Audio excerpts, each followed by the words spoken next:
Halo, Assalamualaikum. Perkenalkan, nama saya Gevira Noramalia Ajahra dari Prodi Akuntansi di Institut Manajemen Wiyata Indonesia. Di video ini saya akan memaparkan materi mengenai business environment atau lingkungan bisnis.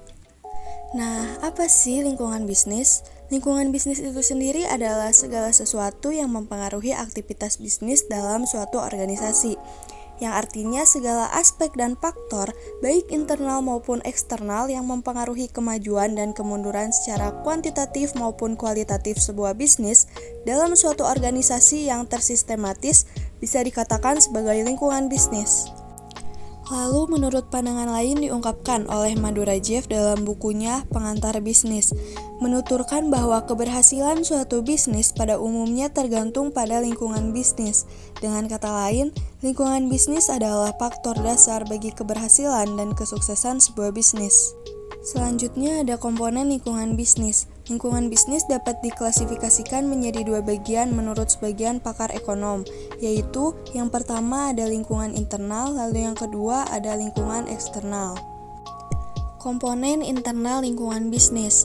Lingkungan internal dalam sebuah lingkungan bisnis dipengaruhi oleh beberapa faktor, yaitu yang pertama atau tenaga kerja. Manusia di sini sebenarnya tidak hanya berperan sebagai tenaga kerja di perusahaan, namun juga berperan sebagai konsumen dari produk perusahaan. Lalu yang kedua ada uang atau modal. Uang atau modal usaha yaitu sejumlah uang atau barang yang dibeli dengan uang tersebut untuk membuat produk. Barang modal di sini adalah mesin, peralatan pabrik, alat-alat transportasi, dan lain-lain. Yang ketiga ada material atau bahan baku.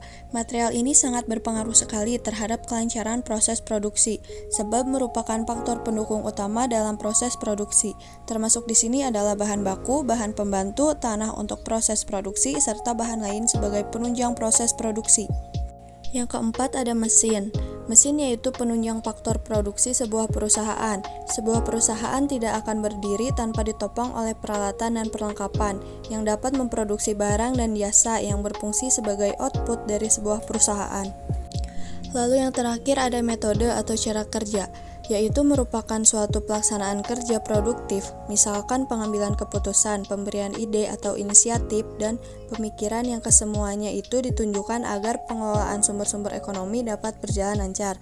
Singkatnya, di dalam metode ini ialah pelaksanaan manajemen dalam perusahaan atau pengelolaan perusahaan. Komponen eksternal lingkungan bisnis. Faktor-faktor eksternal terbagi menjadi dua, yaitu lingkungan makro dan lingkungan mikro. Lingkungan mikro meliputi pemerintah, pemegang saham, kreditor, pesaing, publik, perantara, pemasok, dan konsumen. Lalu lingkungan eksternal lainnya juga dipengaruhi oleh lingkungan makro yang meliputi lingkungan ekonomi, lingkungan teknologi, lingkungan politik hukum pemerintahan, lingkungan sosial kultur, lingkungan global, lingkungan bisnis teknologi dan informasi.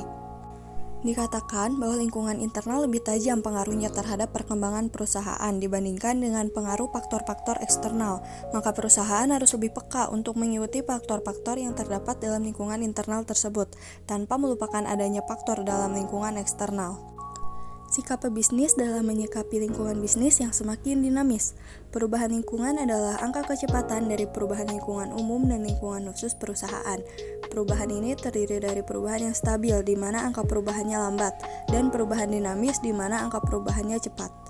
Perusahaan juga dihadapkan pada tantangan berupa kompleksitas lingkungan, membuat para manajer dapat memanfaatkan lingkungan yang berubah dengan 3 langkah, yaitu yang pertama, pengamatan lingkungan, adalah meneliti lingkungan terhadap kejadian atau masalah penting yang mungkin dapat mempengaruhi suatu organisasi. Yang kedua, menerjemahkan faktor-faktor lingkungan.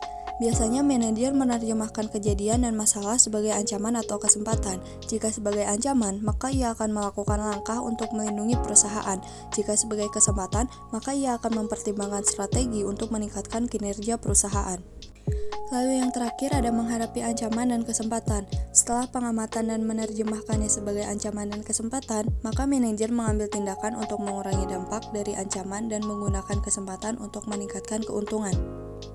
Sekian pemaparan materi dari saya, semoga bermanfaat. Jangan lupa like, komen, dan subscribe. Wassalamualaikum warahmatullahi wabarakatuh.